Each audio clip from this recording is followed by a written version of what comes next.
Now, the Madlanga Commission continues with testimony from KwaZulu-Natal Hawks head Lieutenant-General Senona.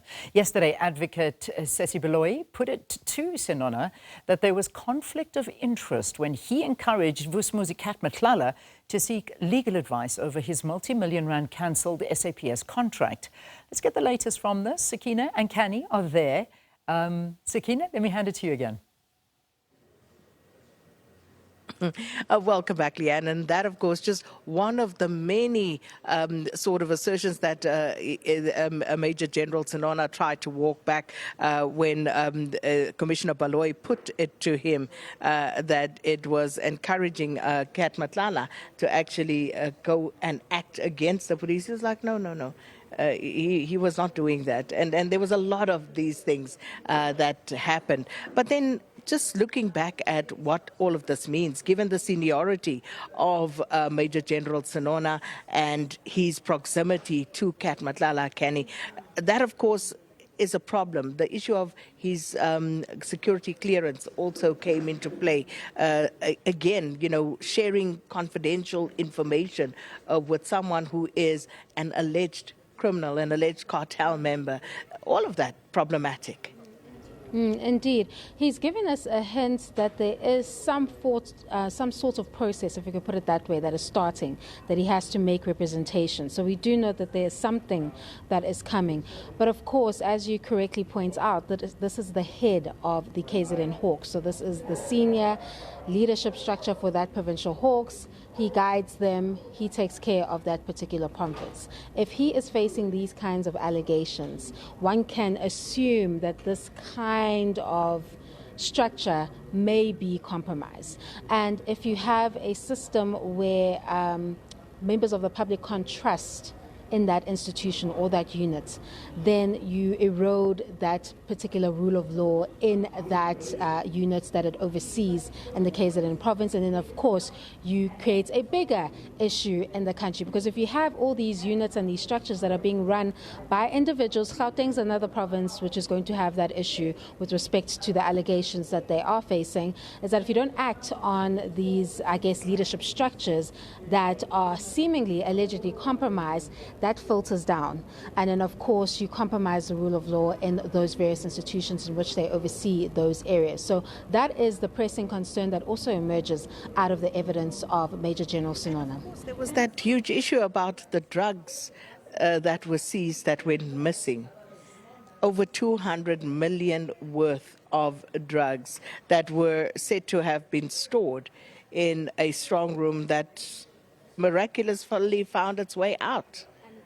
And it doesn't help that this happened under his watch as the leadership of the KZN Hawks head, and here you are hearing allegations that he enjoys alleged associations with criminal cartels that literally work in this particular area of the alleged illicit drug trade.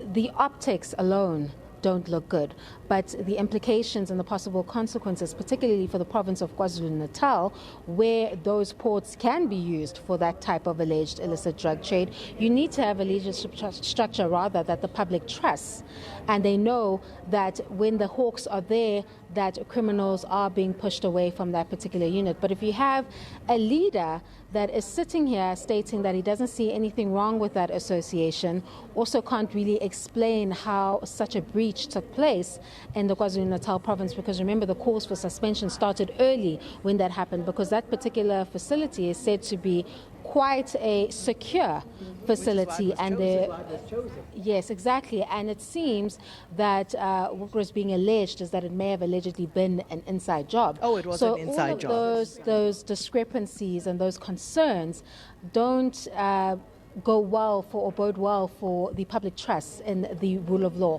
So these kinds of concerns that emanate out of the Madlanga Commission, Sakina, these are one of the instances where you're expecting action to take place immediately, or at least some measures to be taken place in order to protect the integrity of those institutions. And this is a prime example, because from where things stand right now, Senona is backed in a corner, and I'm not seeing how he can walk it back. or how he can get out of the concessions that are made, and what cross-examination has been able to uncover, specifically with his conduct as a KZN Hawks head, because that context always remains important. He doesn't enjoy the privilege of being a private citizen engaging in this conduct. We know that a lot of this conduct hinges on the fact that he enjoyed powers as a KZN Hawks head. And of course, what has at least come out of the past 2 days can raise that concern that the public may not trust that particular unit within the criminal justice system in the KZN province. How does the public trust the institution when drugs just walk out of what is supposed to be a safe facility? And it had to have been an inside job, Kenny, because no person from the street would walk into this facility that was chosen because of the safety that it provided. And suddenly there's a break-in from an adjacent building that results in these drugs going missing. And not forgetting, of course, if we circle back to the blue lights that were offered, again offering cover through which all of this can be moved. So a lot of moving parts, but of course we continue to keep an eye on developments here. Kenny Mapanga, our eyes and ears throughout the day.